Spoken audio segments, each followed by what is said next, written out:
पिछले एपिसोड में हमने देखा था कि बोपिंग नाम का एक बंदा था, वो सीधा चैंतियन से लड़ना शुरू कर देता है क्योंकि बोपिंग यहाँ पर जो भी लड़कियां मौजूद थी उनके साथ गलत हरकत करने की कोशिश कर रहा था। तो यहाँ पर चैंतियन उसको सबक सिखाने के लिए आया हुआ होता है। बोपिंग और चैंतियन के बीच में बहुत जबरदस्त फाइट होती है और चैंतियन ने मार मार कर उसकी हालत खराब कर दी थी, जिस वजह से तो बोपिंग कुछ कर ही नहीं पाता। जब ऐसा लग रहा था कि बोपिंग यहाँ पर मारा ही जाएगा, तब वहाँ पर बोपिंग का बड़ा भाई पहुंच जाता है जिसका नाम था बूवी। वो अपने छोटे भाई की ऐसी हालत देखकर बहुत ज्यादा गुस्सा हो चुका था कि आखिर इस चैंतियन की हिम्मत कैसे हुई उसके भाई को इस तरह से मारने की। तो वो अब शुरू कर देता है चैंतियन के साथ फाइट करना ताकि उसको सबक सिखा सके। जिसके बाद यहाँ से ये एपिसोड शुरू होता है। तो इस एपिसोड की शुरुआत में सारे लोग कह रहे थे कि लगता है बूवी अब यहाँ पर चैंतियन को नहीं छोड़ेगा, चैंतियन का तो काम हो गया, वो जिंदा नहीं बचने वाला है। बूवी जो था एक के बाद एक करते हुए पाम अटैक चैंतियन के ऊपर करने लग जाता है, लेकिन चैंतियन उसके सारे के सारे अटैक से बड़ी आसानी के साथ बच चुका था।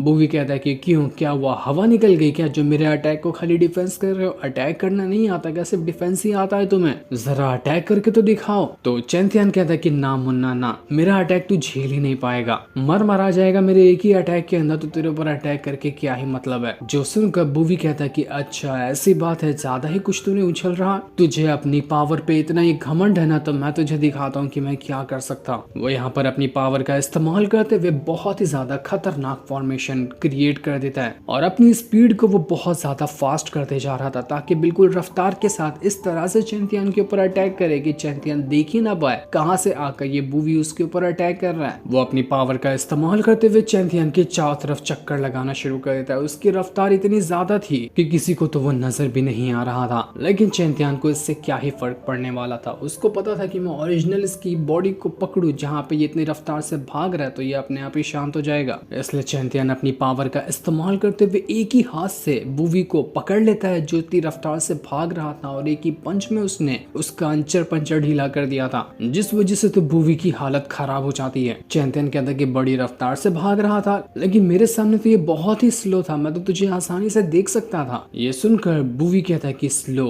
तू मुझे स्लो कह रहा है, तेरी औकात भी है मुझे स्लो कहने की? कभी इस तरह की टेक्निक देखी भी थी क्या? अब तो तुझे नहीं छोड़ूंगा, तूने मेरी बेइज्जती की है। इसके बाद वो अपने कई सारे क्लोन बनाना शुरू कर देता है और सारे के सारे क्लोन की मदद से उसने चैंतियन के ऊपर अटैक कर दिया था, लेकिन कोई भी क्लोन चैंतियन का कुछ बिगाड़ ही नहीं पाता। चैंतियन अपनी पावर का इस्तेमाल करते हुए एक ही सेकंड के अंदर क्लोन में से जो ओरिजिनल वाला बूवी था उसको पकड़ता है और एक ही थप्पड़ मारकर उसके दांत वांत सब तोड़ देता है। ओरिजिनल वाले को थप्पड़ लगते साथ ही बाकी के क्लोन तो अपने आप ही गायब हो गए थे। बूवी को यकीन नहीं होता कि तूने इतनी आसानी से मेरी ओरिजिनल बॉडी को कैसे ढूंढा। नहीं, ऐसा नहीं हो सकता, इतनी आसानी से तू मेरे अटैक को कैसे खत्म कर सकता है? मैं बिल्कुल दावेदार हूँ इस एंशिएंट टेरिटरी के अंदर टॉप कल्टीवेटर बनने का, लेकिन मैं इतनी आसानी से तेरे सामने कैसे हार सकता हूँ? नहीं, मैं नहीं हारूंगा, ना मैं हारूंगा ना तुझे मैं जीतने दूंगा, तेरी तो मैं जान ले लूंगा। चैंतियन कहता है कि अगर तुझे टॉप कल्टीवेटर बनना है ना, तो पहले अपना ये भाषण बंद कर, मुंह चलाने से ज्यादा हाथ पर चलाएगा ना तो तेरा सपना पूरा भी हो सकता है। सारे लोग यहाँ पर चैंतियन को देखकर एकदम दंग रह जाते हैं कि बूवी तो यहाँ पर चैंतियन से हार गया जो कि सिर्फ वूजोंग लेवल पर था। हमें तो नहीं लगता कि चैंतियन खाली वूजोंग लेवल पे, वो बहुत ज्यादा मिस्टीरियस कल्टीवेटर है, न जाने कहां से ये आया है। इसके सामने तो अच्छे से अच्छे कल्टीवेटर नहीं टिक पा रहे। इन लोगों की यहाँ पर बातें चल ही रही थी कि तभी वहां पर बूपिंग और बूवी जो था उनके सेट का ही एक एल्डर पहुंच जाता है जो बड़े गुस्से के साथ यहाँ पर आया हुआ था कि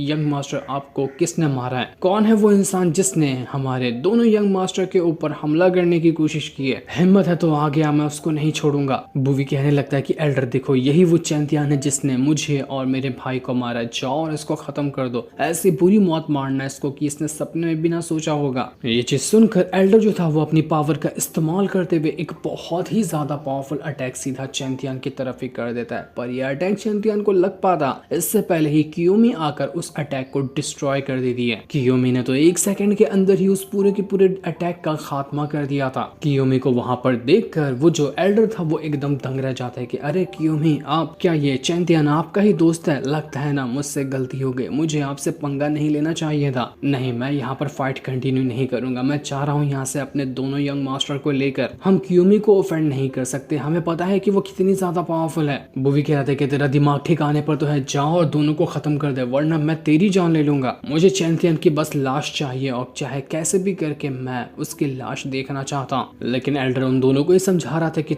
तुम्हें सोच समझ के काम लेना चाहिए। तुम एंशिएंट टेरिटरी के अंदर रहकर कियोमी को ऑफेंड नहीं कर सकते। एंशिएंट टेरिटरी के अंदर उसकी बहुत बड़ी पोजीशन है, तुम चैन से यहाँ पर रह नहीं पाओगे, इसलिए हमें यहाँ पर कोई कदम ना उठाते हुए रिटर्न चले जाना चाहिए। पर वो दोनों भाई तो अभी भी मानने को तैयार नहीं थे। इस वजह से कियोमी जो थी वो अपनी पावर का इस्तेमाल करते हुए एक ही ऐसा अटैक क्या करती है कि दोनों भाइयों की हालत खराब हो चुकी थी। दोनों खून की उल्टियां करते हुए नहीं रुकते। मतलब साफ था कि कियोमी के पास पावर काफी ज्यादा है और उसने दोनों भाइयों को धूल चटा दी। ये होता देखकर एल्डर जो था वो दोनों भाइयों को वहां से लेकर चला जाता है कि चलो अब तो चलो, मरना है क्या तुम लोगों को, यहाँ पर मौत से डर नहीं लगता। इस वजह से तीनों के तीनों वहां से अब भाग चुके थे। चैंथियन कियोमी के पास आकर कहता है कि अरे आप तो इतनी ज्यादा स्ट्रांग है, मुझे इसके बारे में पता नहीं था। जब से मुझे लग रहा था कि मुझे आपको प्रोटेक्ट करना है, लेकिन आपकी पावर देखने के बाद अब ऐसा लगता है कि आपको ही मुझे प्रोटेक्ट करने की जरूरत पड़ जाएगी। कियोमी कहती है कि नहीं नहीं चैंथियन, तुम कुछ ज्यादा ही कह रहे हो। मैं कहाँ और तुम कहाँ, तुम अभी भी मुझसे ज्यादा ही पावरफुल हो।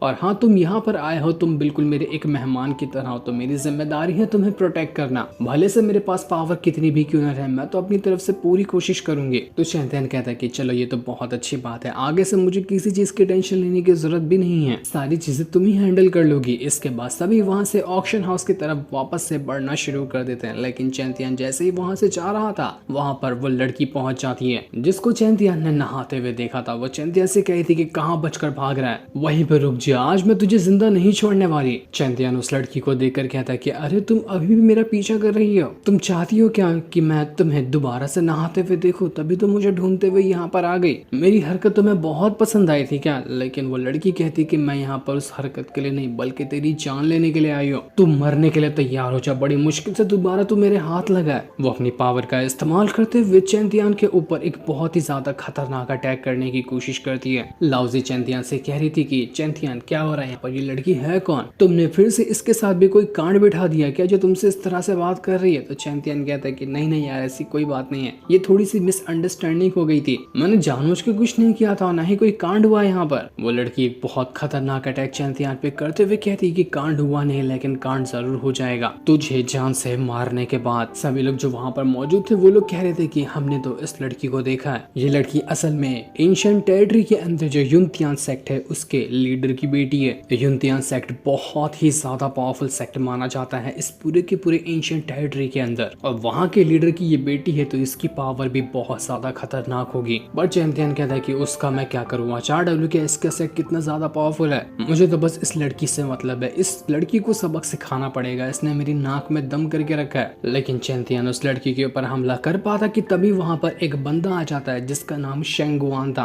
और ये बंदा कोई और नहीं बल्कि उसी लड़की का बड़ा भाई होता है जो यहाँ पर उस लड़की को ढूंढते हुए पहुंच चुका था। शेंगुआन को देखकर सारे के सारे लोग दंग रह जाते कि आखिर शेंगुआन कैसे आ सकता है, ये तो बहुत ही कम अपने सेक्ट से बाहर निकलता है। कियोमी भी यहाँ पर चैंथियन को शेंगुआन के बारे में बता रही होती कि तुम्हें पता है शेंगुआन जो है ना, वो पूरी की पूरी एंशिएंट टेरिटरी में जितने भी पावरफुल कल्टीवेटर हैं उनमें से टॉप 10 की लिस्ट में आता है, तुम इसकी पावर का अंदाजा भी नहीं लगा सकते, ये बहुत ही ज्यादा खतरनाक इंसान है, कोई भी जल्दी इसके सामने टिक ही नहीं सकता। वो जो शेंगुआन था वो कियोमी को देखकर कहता है कि कियोमी कैसी हो, सब ठीक ठाक तो चल रहा है ना? मैंने सुना कि तुम्हारे पास इस बार बहुत कमाल कमाल की पिल आई हुई है जिसे तुम ऑक्शन में बेचोगी, उन्हीं पिल की जानकारी लेने के लिए मैं यहाँ पर आया था ताकि देख सकूं कि किस तरह की पिल है, जरूरत पड़ी ना और वो पिल अच्छी लगी तो मैं ऑक्शन में तुमसे वो खरीद लूंगा। वो उसी पिल की बात कर रहा था जो पिल चैंथियन ने कियोमी को दिया था। शेंगुआन उस लड़की से कहता है कि दिन भर इधर उधर नाचते रहती हो, जाओ और चैंथियन से माफी मांगो, तुमने ही उसको परेशान किया होगा क्योंकि तुम्हारी हरकत ही इस तरह की है, जल्दी जाओ, उसको बुरा लग रहा होगा तुमने जो उसके ऊपर अटैक किया है तो। लेकिन वो लड़की सभी से कहती कि तुम्हें क्या लगता है ये चैंथियन अच्छा इंसान है? ये बिल्कुल भी अच्छा इंसान नहीं है, तुम्हें पता है इसने क्या किया? जब मैं नहा रही थी माउंटेन के बीच में जाकर तो वो वहां पर आकर मुझे झांक रहा था, इसने मुझे नहाते हुए देखा, इतनी बड़ी गंदी हरकतें कर सकता है तो तुम्हारी नजर में ये कैसे अच्छा इंसान हुआ? सबके सब लोग दंग रह जाते कि अरे ये क्या, चैंथियन इस तरह की भी हरकत कर सकता है, हमने नहीं सोचा था कि ये ऐसा निकलेगा, हम तो इसको सख्त लौंडा और एकदम पावरफुल खतरनाक बंदा समझ रहे थे। वो लड़की अपने भाई से कहती कि इस तरह के बंदे के साथ तुम मुझे माफी मांगने के लिए कह रहे हो, ऐसा कभी नहीं होगा, माफी की बजाय मैं इसकी जान ले लूंगी, तब जाकर मेरे सुकून मिलेगा। सबके सामने अपनी बेइज्जती होता हुआ देखकर चैंतियन कहता है कि देखो तुम ना अपने वर्ड्स पे काबू करो, तुम्हें नहीं पता कि तुम क्या बोल रही हो और इससे सामने वाले की इज्जत पे कैसा सवाल उठ सकता है। मैं एक बात साफ साफ कह देना चाहता हूँ कि मैं उस टाइम तुम्हारे ऊपर जानबूझकर नजर रखने नहीं आया था, बल्कि तुम खुद ही वहां पर आ गई थी नहाते हुए। ना इसमें मेरी गलती है ना इसमें तुम्हारी गलती है, जो कुछ भी हुआ था वो अनजाने में हुआ था, इसलिए मैटर यहाँ पर शांत करो, तुम अपने रास्ते निकल लो, मैं अपने रास्ते निकल लेता हूँ। लेकिन वो लड़की तो सुनने को तैयार नहीं थी। वो चैंतियन के ऊपर एक और अटैक करने वाली होती, लेकिन चैंतियन 2 उंगली से ही उस लड़की को उठाकर दूर फेंक देता है। वो लड़की उछल तो बहुत ज्यादा रही थी, लेकिन पावर उसके पास कुछ भी खास नहीं थी। इस चीज को देखकर वो जो शेंगवान था वो भी भड़क जाता है कि आखिर तेरी हिम्मत कैसे हुई मेरी बहन के ऊपर हाथ उठाने की, लगता है तुझे सबक सिखाना पड़ेगा। तो वो यहाँ पर अपना एक बहुत ही ज्यादा खतरनाक अटैक सीधा चैंतियन के ऊपर ही कर देता है। वो अटैक जैसे ही चैंतियन के करीब आ रहा था, चैंतियन भी उस अटैक को रोकने की कोशिश करता है। चैंतियन कह रहा था कि इसका जो ये अटैक है ना वो सच में बहुत ज्यादा खतरनाक है, मेरी हालत खराब हो रही है इसके अटैक को रोकने की वजह से। सच में लगता है कि ये एंशिएंट टेरिटरी के 10 पावरफुल कल्टीवेटर में से एक जरूर होगा। पर फिर भी चैंतियन हिम्मत नहीं हारता और अपनी पावर का इस्तेमाल करते हुए उस शेंगवान के अटैक को रोकने में कामयाब हो जाता है। दोनों के अटैक यहाँ पर आपस में ही खत्म हो चुके थे। ना चैंतियन को चोट लगी ना ही शेंगवान को चोट लगी। शेंगवान जो था वो चैंतियन की तारीफ करते हुए कहता है कि मानना पड़ेगा तुम्हें, तुम सिर्फ वुज़ोंग लेवल पे हो, लेकिन तुम्हारी स्किल कमाल की है जो तुमने मेरे अटैक को रोक लिया। तुम्हारा फ्यूचर बहुत ब्राइट है, तुम बहुत आगे जाओगे। वो लड़की भी देखकर दंग रह चुकी थी कि ये तो अभी वुज़ोंग लेवल पे होने के बावजूद भी मेरे भाई को एकदम बराबर की टक्कर दे रहा है। कुछ टाइम बाद तो ये मेरे भाई से भी आगे निकल जाएगा। कहीं मुझसे गलती तो नहीं हो रही ना इससे दुश्मनी मोल लेकर, कहीं ये महंगा ना पड़ जाए। इंसान नहीं, ये तो बिल्कुल शैतान लगता है। चैंतियन भी शेंगवान का थैंक यू कहते हुए कह रहा था कि अरे तुम्हारा बहुत बहुत शुक्रिया मेरी तारीफ करने के लिए, लेकिन तुम्हारी पावर भी सच में लाजवाब है, बहुत जान लगी मेरे को ये अटैक तुम्हारा रोकने के लिए। शेंगवान अपनी बहन से कहता है कि देख लिया ना तुमने, अब तो जाकर कम से कम चैंतियन से माफी मांग लो, वो ये मैटर शांत करने को तैयार है, बिना मतलब कि तुम पंगा लिया करती हो सबसे। वो लड़की चाहती तो बिल्कुल भी नहीं थी, लेकिन फिर भी वो यहाँ पर चैंतियन से माफी मांग ही लेती। तो चैंतियन कहता है कि ठीक है मैंने तुम्हें माफ किया, जो हुआ था वो बिल्कुल अनजाने में हुआ था। इतना कहने के बाद चैंतियन वहां से अपने सारे दोस्तों के साथ चला जाता है। पर उसको जाता हुआ देखकर शेंगवान कह रहा था कि मुझे यकीन नहीं होता कि आखिर एंशिएंट टेरिटरी के अंदर इस तरह का मिस्टीरियस बंदा आया ही क्यों। ये चैंतियन कोई मामूली बंदा नहीं है, इतना कम लेवल पे होने के बावजूद वो मेरे अटैक को रोक पाता है, जरूर इसके अंदर कुछ खास बात है। इसके बाद चैंतियन और बाकी सारे लोग ऑक्शन हाउस के अंदर रिटर्न आ जाते हैं ताकि ऑक्शन को खेल सकें। जितने भी लोग वहां पर मौजूद थे वो लोग कह रहे थे कि जरा देखो तो कियोमी को, कियोमी के साथ कोई लड़का घूम रहा है, हो सकता है कि कियोमी ना इसी लड़के को पसंद करती होगी, तभी तो बहुत टाइम से हमने देखा है ये दोनों आपस में एक ही साथ घूम रहे हैं। कियोमी को उसका लगता है बॉयफ्रेंड मिल गया। ये लोग यहाँ पर बातें कर ही रहे थे कि तभी वहां पर एक बंदा पहुंच जाता है जो कि बिल्कुल अजीब सा दिख रहा था, मानो किसी बीस्ट की तरह हो। वो यहाँ पर कियोमी से कह रहा था कि मैं ना तुम्हारे साथ ये जो बंदा खड़ा है इसको चैलेंज करना चाहता हूँ, ताकि मैं भी तो देख सकूं कि जिसको तुमने अपना बॉयफ्रेंड बनाया है वो किस काबिल है। अगर मैं यहाँ पर इस बंदे को हरा देता हूँ ना तो उसके बाद तुम्हें मेरी गर्लफ्रेंड बनना पड़ेगा। उस बंदे का नाम था जिनहान और वो था एक बीस्ट सेक्स से, मानो कि शायद वो आधा इंसान और आधा बीस्ट होगा। बड़ा ही खतरनाक और काफी ज्यादा पावरफुल लग रहा था, जिसने आते साथ ही चैंतियन को चैलेंज कर दिया। लेकिन चैंतियन ने उसका चैलेंज एक्सेप्ट किया या नहीं किया ये तो अभी हमें नहीं बताया जाता। जो सीन दिखाते ही ये एपिसोड यहीं पर एंड हो जाता है।